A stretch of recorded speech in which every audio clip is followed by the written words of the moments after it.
자, 오늘 주제는 부동산 거품 시그널입니다. 부동산은 마냥 오르지만 않아요. 우리가 잠깐 돈 벌었지만 이 돈을 지키지 못한다고 하면 그거는 돈을 번 게 아니에요. 수익을 내는 것도 중요하지만 이 수익을 지키는 것도 정말 중요합니다. 그러기 위해서는 이 부동산 거품 시그널에 대해서 여러분들 꼭 아셔야만 합니다. 자, 부동산 거품이 됐을 때는 호재의 뉴스가 좋다는 뉴스만, 그러니까 군 뉴스만 나와요. 군. 그 다음에 투자자들이 많은 수익 인증글, 나 돈 벌었어, 나도 돈 벌었어, 야 서로 돈 벌었대요. 그리고 갑자기 돈을 벌었다는 얘기가 나오면 미치기 시작해요. 이성을 잃어요. 이성을 잃고 그 다음부터는 계속해서 이 투자의 3번 본질을 잃게 되는 겁니다. 자, 그래서 저는 이 투자의 본질 부분을 정말 중요하게 생각해요. 이게 정말 이 부동산의 가치가 이렇게 평가된 것인지, 상가라고 하면 수익률이 받쳐줘야만 되는 거지 상가가 수익률이 받쳐주지 않으면 안 되잖아요. 빌딩 같은 경우도 원래는 수익형 부동산인데 어느 순간 빌딩 가격이 올라 하니까 야, 빌딩은 땅값으로 투자를 하는 거야, 이렇게 지금 얘기가 나온다는 얘기죠. 그래서 투자의 본질이 흐려지면 그때부터는 거품이 꼈다는 거예요. 이게 본래 수요인지 지금 본질에서 좀 벗어났는지. 그 다음에 또 한 가지, 부동산 투자를 하다 보면 정부에서는 상승장과 하락장이 있기 때문에 상승장이 됐을 때 이런 또 규제들이 나오게 돼요. 이 규제로 인해서 대체 상품이 또 뜨는 경우가 있습니다. 우리가 원래 아파트 가격이 올라야 되는데 아파트 규제가 생겨서 오피스텔 아니면 생활형 숙박시설 아니면 지식산업센터, 이렇게 대체 수요가 원래 그 수요가 아니라 아파트에 투자하지 못했던 돈들이 흘러간 돈인지를 한번 확인해 봐야 되는 겁니다. 그래서 저는 이런 거 자체가 가수요예요. 가수요. 저는 실수요를 좋아하는데 가수요가 항상 늘어날 때는 거품이 끼고 끝물일 경우가 많다는 겁니다. 실제로 한번 사례를 보면서 설명해 드리도록 할게요. 일단 부동산 아파트 시장만을 놓고 봤을 때 이 아파트 가격이 이렇게 올라갈 때 이 곡선이 정말 가팔랐죠. 가팔랐기 때문에 언론에서도 거의 매일매일 심리적으로 집을 안 갖고 있으면 불안할 정도의 기사가 흘러나옵니다. 그래서 강남발 상승에 아파트 값이 5개월 만에 최대 상승을 하고, 이 집을 안 갖고 있는 사람들이 상승한 것만큼 벼락 거지라는 표현도 나와요. 부동산 가격을 결정할 때 이게 합리적이지 않아요. 자, 수요라고 제가 계속 강조하는데, 수요, 내가 이걸 집을 살 거야 안 살 거야 결정하는 거는 결국 사람이 하는 거고, 그 사람의 마음심, 심리 부분이 엄청나게 작용을 해요. 그래서 우리가 매수 심리라고 하잖아요. 매수 심리. 이걸 사겠다는 마음을 가진 사람들이 많아지면 가격이 막 오르기 시작하거든요. 이 심리를 자극하게 되면 수요가 늘어나고, 수요가 늘어나면서 가격이 올라갈 수밖에 없다는 겁니다. 자, 그런데 이렇게 언론에서 지금 가격이 상승하고 야, 지금 집 없으면 벼락 거지야 라고 계속 자극하니까 집을 안 산 사람이 바보가 되는 거죠. 그러니까 어떻게 돼요? B2가 이제 시작되는 거예요. 2030, 원래 집을 살려고 하지 않았던, 그런 계획이 없었던 사람까지 수요가 들어가는 겁니다. 그래서 제가 수요는 제가 가수요라고 얘기하는데, 원래 투자자가 말고 원래 투자자가 아니었던 사람들도 여기에 몰리게 되면 이제 그때가 거의 끝물, 거품일 가능성이 높다는 겁니다. 지금 어떻게 됐어요? 원래는 우리 지금도 보면 강남하고 이런 서울 주요 세븐 지역 같은 경우에는 수요가 넘쳐나요. 그런데 서울에서도 외곽 지역 있잖아요. 외곽 지역 같은 경우에는 지금 보면 뉴스가 뭐가 나와요? 학교도 폐교한다고 그러죠. 왜냐면 거기를 부자들, 그 다음에 부모가 아이 있는 사람들이 그 지역에 가지 않는단 말이에요. 그러면 서울도 다 뜨는 게 아니라 살고 싶어하는 지역이 있고, 즉 수요가 많은 지역이 있고 그렇지 않은 지역이 있는데, 자, 여기서 강남이 오르다 보니까 거기가 아닌 지금 노도강이라고 해서 실제로 수요가 아닌 지역으로 지금 2030이 거의 갔다는 얘기예요. 그런데 지금 노도강까지 가장 많이 올랐다고 하는 거는 지금 가수요가 서울 주요 지역에 집을 살 수 있는 능력이 안 되니까 이런 외곽 지역을 공략하게 된 거죠. 또 어떤 게 나오냐? 공급이 부족하대요. 이게 공급이 부족해서 가격이 계속 오른다. 막 중개업자 전문가는 내년 집가 전세가 계속 한없이 오른다. 이렇게 상승장일 때는 언론에서 계속해서 이렇게 자극을 하기 때문에 이렇게 가수요가 생겨나게 되는 겁니다. 그 다음 결과는 어떻게 됐을까요? 가수요가 낀 지역부터 무너지게 되는 겁니다. 가장 약한 곳부터 깨지기 시작하는 거예요. 영끌족이 지금 달려갔던 곳은 노도강인데, 노도강이 요즘 계속 나오죠. 이게 거의 반토막이 난 겁니다. 반토막. 여기는 원래 수요자가 그 다음 수요자한테 이렇게 받고 한 게 아니라 투자자끼리 주고받고 하는 시장이 가장 무서운 거품이 끼는 거예요. 투자자 또 그 다음 투자자 또 투자자, 원래 수요자가 껴들어야 되는데 그게 아니라 투자자끼리 주고받고 하는 시장이 이렇게 거품이 끼게 하는 시장인 겁니다. 그래서 여러분들이 이런 현상이 나오는 거를 기억을 해야 되고, 이거는 아파트만의 얘기가 아니에요. 다른 상품도 얘기를 한번 해드리려고 합니다. 자, 첫 번째 빌라입니다. 빌라 빌라가 지금 소외받고 있죠. 그런데 빌라가 정말 난리가 났던 그런 시점이 있었어요. 자, 2008년이에요. 집값이 미쳤대요. 여기서 언론이 지금 난리죠. 뉴타운발 광풍. 지금 총선 앞둔 후보들이 뉴타운 공약 남발하면서 부동산 강풍. 어느 정도냐? 이 다세대 빌라인데 지하 빌라가 5억 5천만 원이래요. 그때는 빌라를 사고 나면 오르고 사고 나면 오르고 다음 매수자한테 피 붙여서 팔고 피 붙여서 팔고, 원래 빌라가 아파트를 대면서 이런 재개발을 바라보는 그런 투자 수요도 돼야 되는데, 그게 아니라 빌라가 갑자기 투자자에서 투자자로 막 주고받는 이 현상이 벌어진 겁니다. 여기 보면 있잖아요. 빌라가 무소득자가 15억치를 샀다는 얘기예요. 이게 언제냐면 2008년 4월이에요. 자, 이런 시기에는 어떻게 되겠어요? 아까 얘기했던 돈 벌었다는 인증이 나오겠죠. 야, 나 돈 벌었어. 나 몇천 벌었어. 몇천 벌었어. 몇천이 너무 쉽게 나오는 시기. 그런데 이게 행크에 2008년 5월에 올린 글이에요.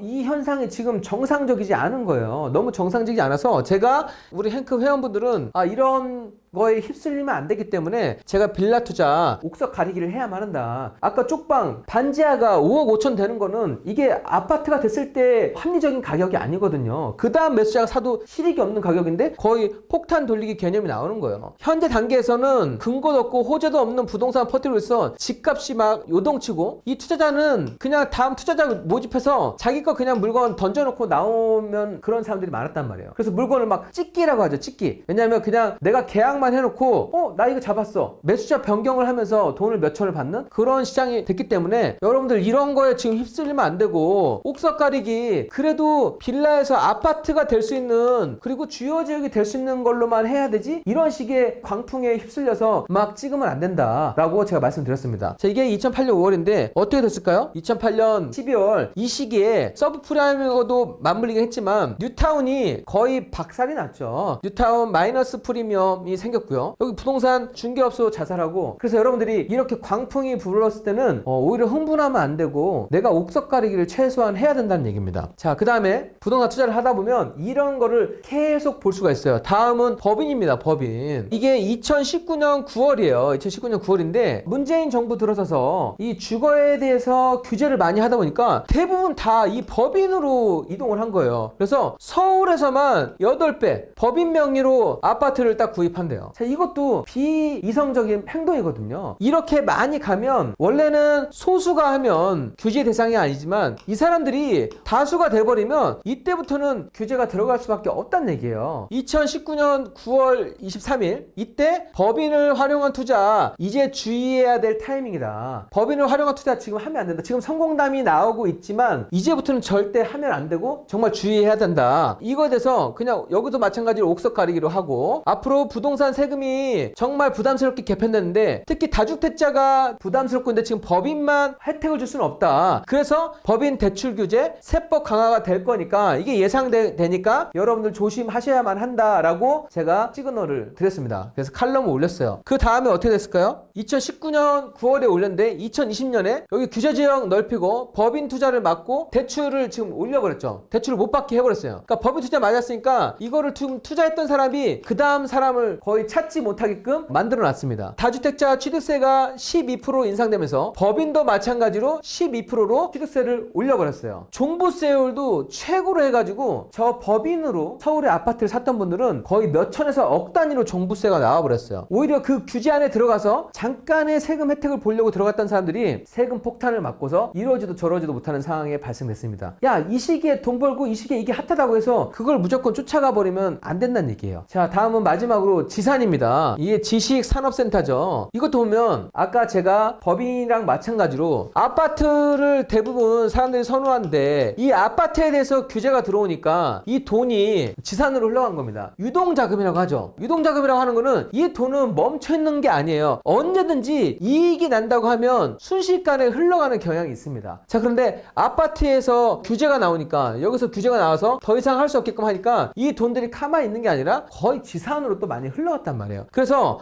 규제 틈새 찾자 들썩이는 지식산업센터, 그래서 지식산업센터가 어마어마하게 핫했습니다. 그래서 행크에서도 지금 보면 21년 8월이에요. 생애 첫 지산투자로 4개월 만에 수익 냈습니다. 수분양 성공, 첫 진출, 계약 후기 해가지고 행크에서도 지식산업센터를 엄청나게 사기 시작했어요. 이때는 핫하고 수익이 많이 나올 때였던 거죠. 자, 그런데 제가 바로 올렸죠. 21년 8월 6일입니다. 지금 부동산 시장이, 지산 시장이 꺼지지가 않았어요. 오히려 아까 이 다음에 지금 9월 이때에도 수익 인증이 나왔을 때입니다. 그런데 제가 뭐 적었어요? 지산센터 아니야 지금은 또 지금 잘못됐어. 제가 옥석 가리기를 할 때라고 하는 거는 아까 제가 얘기했던 투자의 본질을 얘가 지금 갖고 있느냐. 지산센터도 어느 정도는 수익형 부동산으로 임대 수익이 나와야만 한데 이게 어느 순간 지금 땅 가격으로 얘기를 하게 되고 실제로 제가 생각하는 수요자가 받는 이런 형태가 아니라 투자자에서 계속 투자자로만 가는 이 형태가 보이고 있는 거예요. 그리고 공급도 많아지고. 그래서 제가 적었습니다. 지금 올해 부동산에서 가장 핫한 분야 중 하나가 지산센터인데 원래는 이게 인기 있던 분야가 아니었다. 그런데 정부 규제가 강화되면서 지금 주택 수요 자금을 할 수 없으니까 지산으로 간 거다. 그런데 여러분들 시장의 조건은 늘 바뀌기 마련이다. 또 수요와 공급에 의해서 가격이 형성된다. 그러니까 앞으로 서울 및 수도권 주요 지역 수요가 풍부한 지역은 괜찮으나 그 다음에 그렇지 않은 지역은 공실이 오랫동안 지속될 위험이 있다. 부동산에서 리스크를 최소화하기 위해서는 현 시점에서 옥석 가리기를 해야만 한다. 그래서 불필요한 물건을 빨리 정리해버리고 괜찮은 물건으로만 남겨놓거나 아니면 수익을 냈어 하면 빠져나와야만 하는 타이밍이긴 하는 거죠. 자, 제가 적었던 게 21년 8월이에요. 그 다음에 어떻게 됐을까요? 지금 보면 뭐 PD수첩에서도 나왔죠. 지산센터 유령 건물과 공실지역. 제가 말씀드렸던 대로 전체가 다 공실지역이 됐어요. 공급도 과잉이에요. 공급 과잉에 지산센터 경매 1년 새 71% 급증. 제가 말씀드렸던 대로 실제로 옥석 가리기를 하지 않았던 분들은 이렇게 지금 힘든 결과를 맞이하고 있습니다. 제가 지금까지 아까 빌딩까지도 하면 총 4번의 시그널을 보냈는데 4번의 시그널 다 사실은 그거를 보낸 다음에 어떻게 되는지 볼까요? 제가 빌라의 투자에 대해서 옥석 가리기 하자라고 했는데 바로 지금 빌라 뉴타운 폭락했습니다. 그 다음에 법인 주의하자라고 했을 때 이 세금 폭탄이 나오게끔 바로 이렇게 됐습니다. 여기도 그 다음에 이루어졌죠. 그 다음에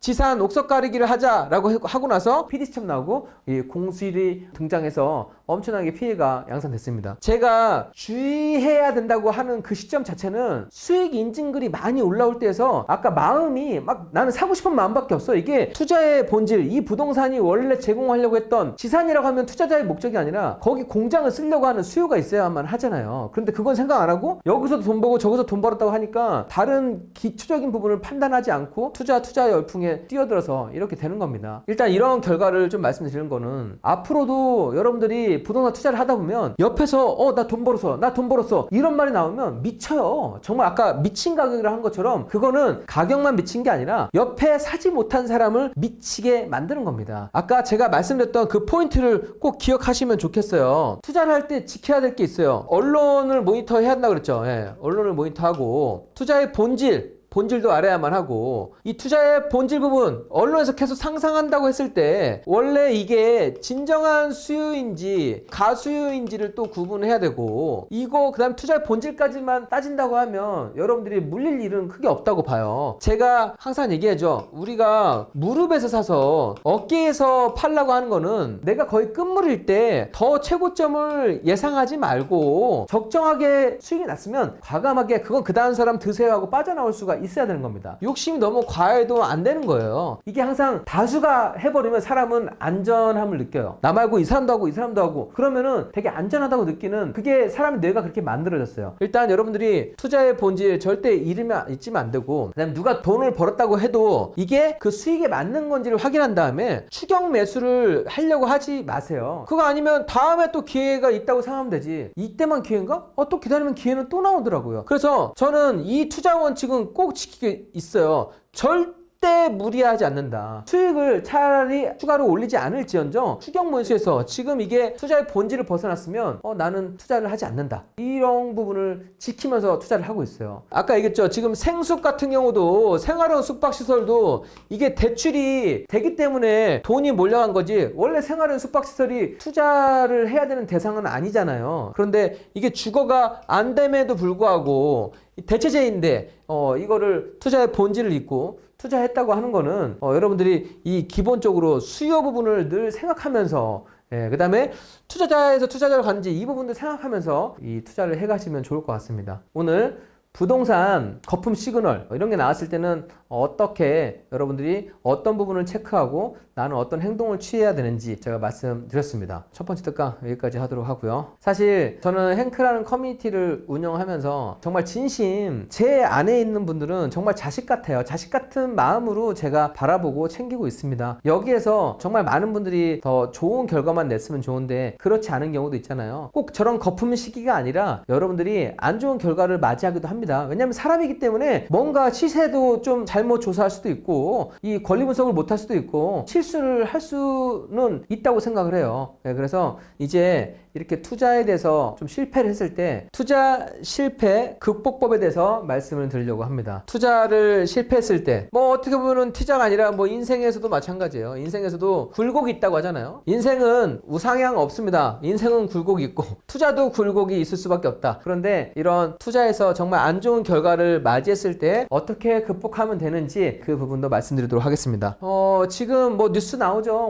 올해 지금 악소리 나는 것 같아요. 뭐 영끌족 지금 경매 최대치가 나오고 경매 지난달도 1만 건 넘고 지산 뉴스도 많이 나오고요. 생숙 뉴스도 많이 나오고요. 자영업도 뉴스가 많이 나오니까 아마 상가도 정말 악소리 나는 시장일 겁니다. 물론 지금 상가는 이거는 투자자가 들어가서 물리질 않고 지금 투자자가 물렸던 거는 이런 생활은 숙박시설, 지식산업센터 아마 수요가 없는 곳에 갭 투자를 해서 이런 곳은 실패했다고 지금 보는 겁니다. 자, 그러면 그 다음 보도록 하겠습니다. 일단 여러분들 제가 이 실패 극복을 하기 전에 먼저 또 주의사항 하나 드리고 싶은 게 있어요. 저 이런 거 보면 좀 너무 기분이 안 좋은데 우리 지식산업센터 뭐 지금 생활형 숙박시설 이런 거 할 때 분양권 해지를 해주겠다고 하면서 계약금 10%를 내는데 이거를 계약 해지하고 그냥 계약금 받아줄게, 지산에 대해서 분양권 해지해줄게 그러면서 막 여기 성공 사례들을 막 올려서 수임을 하는 경우가 있습니다. 계약이 해지한다는 게 쉬운 게 아니거든요. 거의 보면 한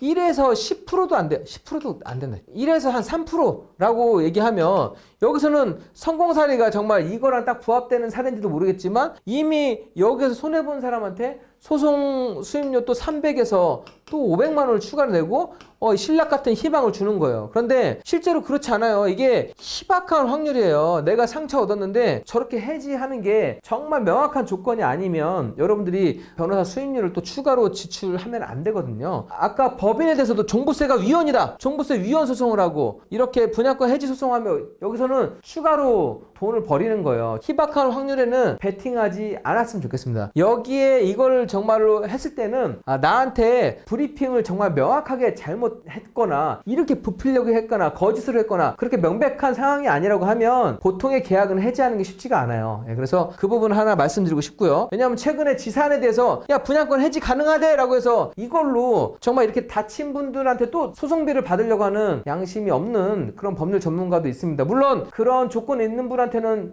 이게 방법일 수 있지만 제가 얘기했잖아요. 1에서 3%라고 하면 거의 많이 희박하다고요. 그러니까 그런 거는 좀 기대하지 않으셨으면 좋겠고요. 여러분들께 하나 말씀드리고 싶은 거는 일단은 내가 인생을 살아가면서 지산이나 생숙이나 부동산 실패했을 때 뿐만 아니에요. 내가 뭔가의 고통, 시련이 하나가 생기잖아요. 이 고통, 시련 하나가 한 10개의 행복과 맞먹는 수준이라고 해요. 그러니까 고통 하나가 있으면 다 필요 없어. 그냥 그거에 꽂혀가지고 너무 힘든 거예요. 그래서 여러분들이 일단 이 부분을 아시면 좋겠고요. 자, 그래서 제가 이 얘기를 왜 드리냐. 우리 치아가 있잖아요. 치아가 위아래 치아가 있는데 치아에서 이 하나 썩으면 여러분들 어떻게 해요? 이 하나만 썩어도 평상시에 잘 씹다가도 너무 고통스럽잖아요. 이 썩은 이가 생겼을 때는 이것부터 빨리 해결을 해야만 해요. 그래야지 이 평온한 거예요. 마찬가지예요. 제가 지금 이 얘기를 하는 거는 고통이 생기고 시련이 생겼으면은 저는 항상 이것부터 적극적으로 해결하는 게 항상 가장 베스트입니다. 피한다고 이 고통이 없어지지 않아요. 뽑거나 치료하지 않으면 저 충치는 계속 남아 있습니다. 이거는 인생에도 똑같아요. 자꾸 피하려고만 하지 말고 일단은 이거에 적극적으로 이 상황을 받아들이고 해결해야만 하는 겁니다. 자, 그래서 이거는 부동산이 좀 잘 안 됐을 때 어떻게 했는지도 제가 보여드릴 거예요. 행크 회원분이세요. 행크 회원분인데 지역별 부동산 검색을 해서 지역별로 핸드폰 저장해서 한 개가 아니에요. 몇 개가 됐습니다. 쉬는 날 지역별로 찾아다니고 그 다음에 또 전화 드려서 매물 찾는 분 있으면 적극 챙겨달라고 말씀드리고, 손님이 없다고 해도 잘 부탁드리고, 예, 그러니까 부사님께 엄청 얘기를 해서 잘 부탁하는 거죠. 그리고 이거를 지금 무한 반복하셨답니다. 이 투자를 하시면서 이 매물을 정리하면서 마이너스, 그러니까 보통은 내가 투자한 거에서 내려갔을 때는 엄청나게 고통을 느껴요. 그런데 손절이라고 하잖아요. 손절. 사람들 다 대부분 본전을 생각하는데 손해가 난 상태에서 정리를 하는 걸 손절이라고 하는 거예요. 그러니까 부동산도 정말 잘하려고 하면 손절을 잘 해야만 해요. 지금 마이너스 된 상태에서도 계속 돌아가고, 여기 뭐 나중에 보세요. 당당한 얼굴로 단정한 모습, 문자만 띡 보내서 그냥 문자 쫙 부르는 게 아니라 그냥 문자도 보내지만 또 찾아가서 얘기를 해가지고, 이게 문자 보낸 그 리스트, 그 다음에 단체 문자도 이렇게 해서 뭐 세계호실 전매 해가지고 웬만하면 지금 본전 아니면 내가 예상했던 기대 수익보다 낮은 가격에서 아니면 마이너스 가격에서 정리를 한 겁니다. 그래도 내가 손실을 빨리 정리했기 때문에 여기는 말 그대로 정말 충치 치료가 다 된 거예요. 그 다음에 새로운 거에 또 집중을 하면 되잖아요. 그리고 여러분들이 한 가지 하셔야 될 게, 내가 손실이 하나 났다고 해서 전체가 손실이 아니잖아요. 내 인생이 실패한 게 아니잖아요. 만약에 한 개가 실패했다고 하면 이 한 개에서는 마이너스 수익이 나왔다 하더라도 다른 걸 또 하나를 더해서 사서 이거를 플러스로 하면 전체에서는 내가 손해보지 않을 수 있어. 나 손실도 많이 하고 오히려 플러스로 전환할 수 있어. 이런 생각으로 가야만 하지, 이 한계에서 절대 손해보지 않겠다고 하면 해결이 되지가 않아요. 그러니까 내가 이 하나에서는 본전 생각하지 말고 웬만하면 가장 빠르게 정리할 수 있는 게 정말 중요해요. 하나에서 손실 보지만 다음 것에는 이익 보겠다. 그 다음 것은 이익 보겠다. 그러면서 나 이 손실 다 감당할 거야. 그렇게 하면 내가 그 상황에 헤어나올 수 있는 거예요. 그리고 과감하게 던질 수도 있는 거예요. 그런데 이게 아니야, 놔두면 올라가겠지, 놔두면 본전은 되겠지, 그거는 소극적인 게 아니에요. 그냥 충치 나오면은 나중에 충치가 그냥 어느 순간 안 아파지겠지, 이렇게 생각하는 거예요. 이 다음 거 생각하시면 좋겠고요. 이거는 우리 아까 수익 인증했던 그분, 제가 일부러 닉네임을 안 지었는데 달콤니님이에요. 달콤니님 원래 수익 인증글도 올라왔는데 본인이 수익 내고 또 수익 내고 수익하다가 안 된 물건, 물린 물건이 발생한 거예요. 자, 그래서 보면은 아프지만 천천히 나아간다, 이 부제가 또 그런 얘기 하시는데, 자, 임대 조건을 여러 가지 지금 매물들이 다 나와 있을 거 아니에요. 그러면 이 매물 중에서 내 매물이 가장 빠르게 정리되려고 하면 나는 더 특별한 조건을 제시해야 될 거 아니에요. 자, 그래서 올해 입주 시 렌트프리 제공, 대신에 2년 계약 시 올해 계약 성사할 때 중개수수료 플러스 100만 원. 그래서 부사님께도 더 플러스도 드리고, 보통은 그냥 이렇게 공간만 나와 있는데 여기에 싱크 도어라 강화 도어 이것까지도 좀 인테리어를 해서 플러스를 해서 여기 나와 있는 매물 중에서 가장 빨리 가면은 그래도 손실을 많이 하는 거잖아요. 그러면서 이 전단지를 만들어서 로얄청 호수뷰, 뭐 중개수 플러스 100만 원 이런 시설까지 했다라고 하는 걸 하면서, 내가 기왕에 만약에 물렸다고 하면 이걸 좀 보유한다고 하면 가장 빨리 빼는 것도 적극적으로, 내가 원래 기대했던 임대 수익이 안 되더라도 과감하게 낮춰서 빨리 빼는 거는 관리비도 안 내잖아요. 예, 관리비도 안 내고 버틸 수가 있으니까. 여러분들이 항상 이런 부분을 생각하시면서 내가 위기 상황이 발생했을 때 어떻게 대처할 것인지를 미리 생각하시면 좋을 것 같아요. 그래서 저는 존버하고 손절을 놔둔다고 하면 저는 존버를 선택하지 않아요. 과감하게 손절하는 게 저는 맞다고 보고요. 이거 하나에 집착하지 말고, 그러면 내가 이거를 버텼을 때 과연 이 시세 변화가 어떻게 될 것이냐, 여기 과연 수요가 발생할 것이냐, 이거를 놓고서 생각을 하는데, 그렇게 하지 않고 수요가 발생할 여지가 없다고 하면 과감하게 손절하고, 제가 아까 얘기했듯이 플러스 1 난 다르게 여기서 기대 수익을 더 올릴 수 있는 투자처를 찾아볼 거야 하는 게 훨씬 좋은 결과라는 얘기예요. 그러기 위해서는 손절이 답일 때가 많다. 물론 무조건 손절을 하라는 얘기는 아니에요. 조금 버텨서 시장 상황이 회복된다고 하면 이게 답일 수도 있는 거예요. 그런데